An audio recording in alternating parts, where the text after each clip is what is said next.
Ibawan et tout ça. Quel commentaire vous faites, Imran, déjà? C'est une bonne chose déjà pour le rap africain. Et en tant qu'artiste, c'est un accomplissement, c'est une étape à franchir.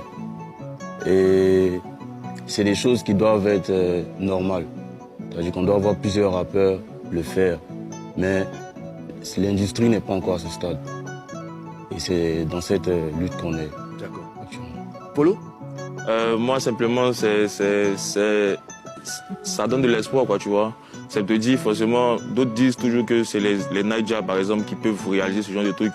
Mais ça vient de l'Afrique francophone, tu vois. C'est que si ça vient du Mali, c'est que ça vient de la Côte d'Ivoire, parce qu'on sait que le Mali et la Côte d'Ivoire, il n'y a pas vraiment de différence. Ça peut se passer, tu vois.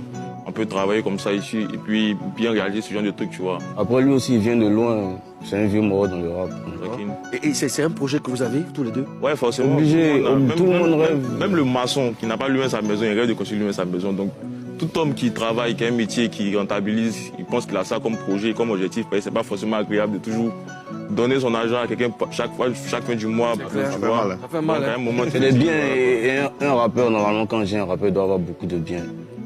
C'est normal. Est-ce que vous connaissez un rappeur ivoirien qui a une telle maison ou qui a une maison, une grande maison, je sais pas. Ou une maison des rêves. Une maison. Après, moi, on ne rend pas visite au rappeur. Donc... Non, mais on ne rend pas visite, mais parfois. Le rappeur, je sais pas, tu peux savoir, mais si tu ne rends pas visite. Il ne rend pas visite au rappeur. Je pense pas qu'il y ait un rappeur qui ait une grande maison, mais on a des artistes ivoiriens ici qu'on peut prendre comme exemple quand on parle de maison, tu vois. On peut parler d'Alpha Blongy. D'accord. Tu vois. Quand on parle il y a Mousse aussi, non? C'est Mousse, non? Ouais, Mousse. Le M.A.M. Ouais. Non, c'est pas. Tu as vu sa maison?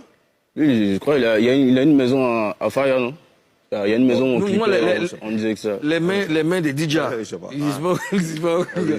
Mais c'est dans tous les cas. C'est possible aussi. C'est possible aussi, oui. Mousse, c'est un vieux mort. Après, Ibawan, c'est pas notre génération, c'est les vieux morts du game. Tu sais, comme on disait, Ibawan, c'est beaucoup d'années de travail, tu vois. C'est beaucoup d'années d'acharnement. Ibawan, c'est depuis 2010. Pas vraiment. Non. Même quand tu dis 2010, c'est pas avant-hier, tu vois. 2010, c'est quand même 12 ans. Ça fait, ouais, quand même. Mais en même temps, quand tu regardes, par exemple, les vidéos de sa retranscription avec Sidiki Diabaté, tu vois que c'est... Peut-être on l'a connu en 2010, mais c'est quelqu'un qui a charbonné avec... Depuis dans le... Comment ils appellent le truc Génération RR. Peut-être depuis 2010, on les connaît, mais il sait que c'est plus de 15 ans de carrière. Genre, depuis son petit, il chante, depuis son petit, il travaille, tout ça. Donc, c'est la baraka, comme on l'a dit, on les a bénis, ils ont travaillé, et puis voilà, quoi, c'est ça. Ozone?